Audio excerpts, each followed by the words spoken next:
Hey, what's good? What's good? What's good? What's good? Welcome to D Smith. Let's discuss. Welcome to today's show, today's session. Man, who is Bad Bunny? Right? Who is he? Super Bowl from Puerto Rico, American citizen. Right? Who is he?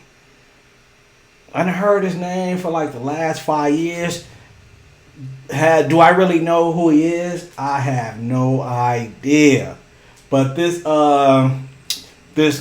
news story came across my timeline from PBS, and let's react to it, man. Welcome to the session. Who is Bad Bunny, man? Let me know. Grammy Award-winning singer known as Bad Bunny has been getting hotter and hotter. Last night he hosted the season premiere of Saturday Night Live, and next year he'll headline the Super Bowl halftime show. His celebrity reaches beyond the music industry, spanning generations and encompassing politics, Caribbean culture, and Puerto Rican and Latin pride.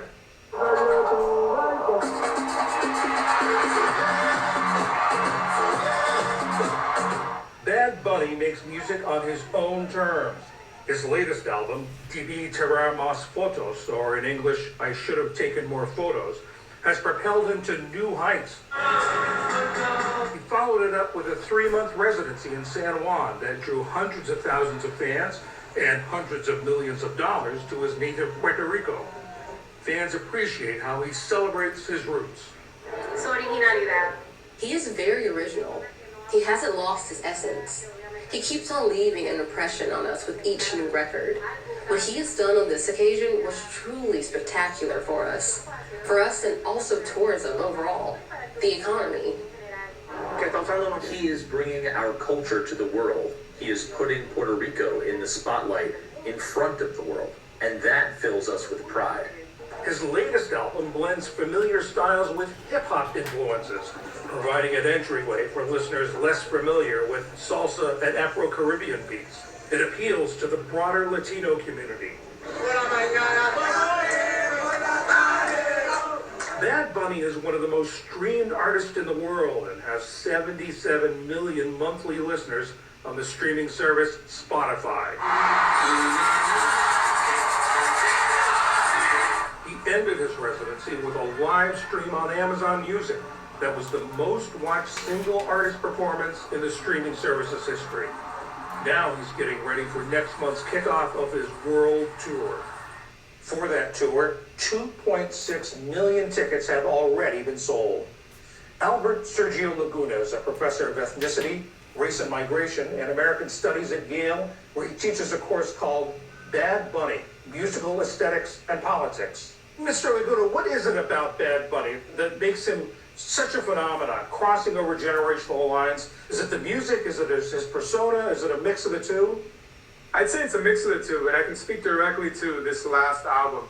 You know, if you look at my inbox, John, I'm receiving emails from students in high school who are writing reports on Bad Bunny, and I'm also receiving emails from folks in their 70s and 80s who want to... So this is interesting. This is the second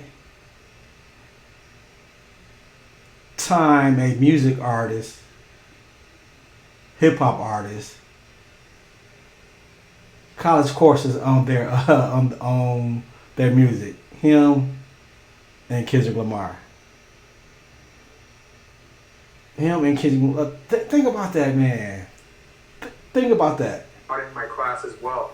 And I think what he's been able to do is combine Puerto Rican rhythms from throughout the history of Puerto Rican popular music. So you have like reggaeton that speaks to 21st century interests and that generation, but you also have salsa from the 70s, 80s, and 90s. You also have him pulling from traditional Puerto Rican rhythms like the African percussion of bomba music, plena music, música jíbara, earlier Puerto Rican musical forms, and he's combining them on this album to imagine new rhythms and new possibilities.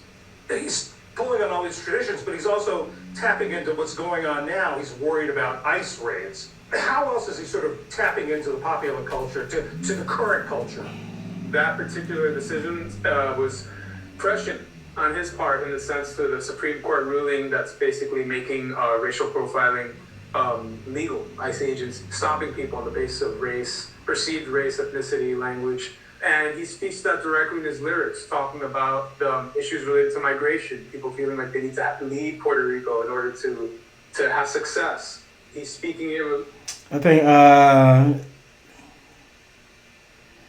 is something about individuals that speak to the justice, uplifting their people in their music. For whatever reason, individuals who do that are like more welcome, more love than other people. Man. Into relation to gentrification in Puerto Rico and the question of tourism and what's ethical and non-ethical tourism. So he very much has his finger on the pulse of issues that are affecting the lives of Puerto Ricans on the island, but also people in Latin America specifically can listen to these lyrics and say these kinds of things are also relevant to our experiences in our own backyards. To that point about the difficulties Puerto Rico's been facing, what does it mean to the island? What does it mean to the residents that he chose to do this 3-month residency in Puerto Rico, not anywhere else? It's a powerful political statement. The title of the residency is No Me quiero ir de aquí. I don't want to leave here. In the history of Puerto Rico and a lot of places in the Caribbean and Latin America, the narrative has long been, if you want to have success, you have to leave. So for him to say, I'm going to start off this tour for this massively popular album in Puerto Rico, I don't want to leave. It's part of the broader message of the album and the marketing around the album, which is, how can we imagine a Puerto Rico for Puerto Ricans? A place where people don't have to leave to live and to thrive. In a lot of his music, Bad Bunny talks about some of the problems facing Puerto Rico. He talks about over-tourism and the effect on the environment. He talks about the bad economy there.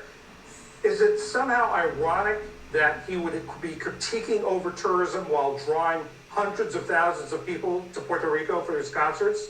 A song on the album called Turista is specifically speaking to the dangers of tourism in the sense of people not respecting where they're visiting, but also materially on the economics of the island. Tourism isn't going anywhere. It's an important part of the Puerto Rican economy. I think he's walking that line of offering a critique, but also understanding that this is part of the livelihood of many Puerto Ricans. Ideally, this is a model for maybe thinking through a more ethical kind of tourism. A lot of Spanish-speaking singers who want to build an audience in the United States sing in English. But Bad Bunny will not do that. He insists on singing in Spanish. How significant is that? I think what's interesting here is so many artists, many from Latin America, will become extremely popular in their local context. And as they get bigger internationally, sometimes the music gets a little watered down, right, to kind of appeal to a broader global audience.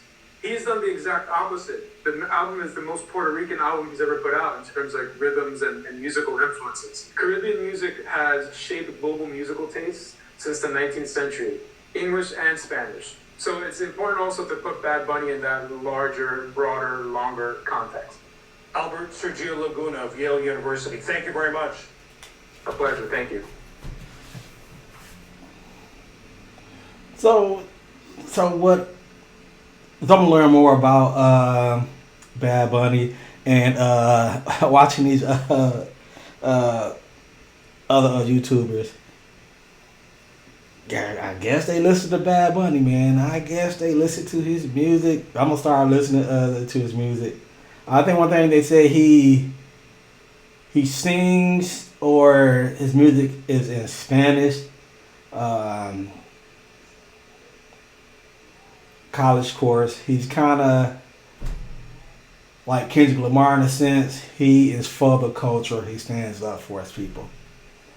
I can go on and on. I'm gonna learn more, but hey, who is Bad Bunny, man? Welcome to the session. I'm out of here.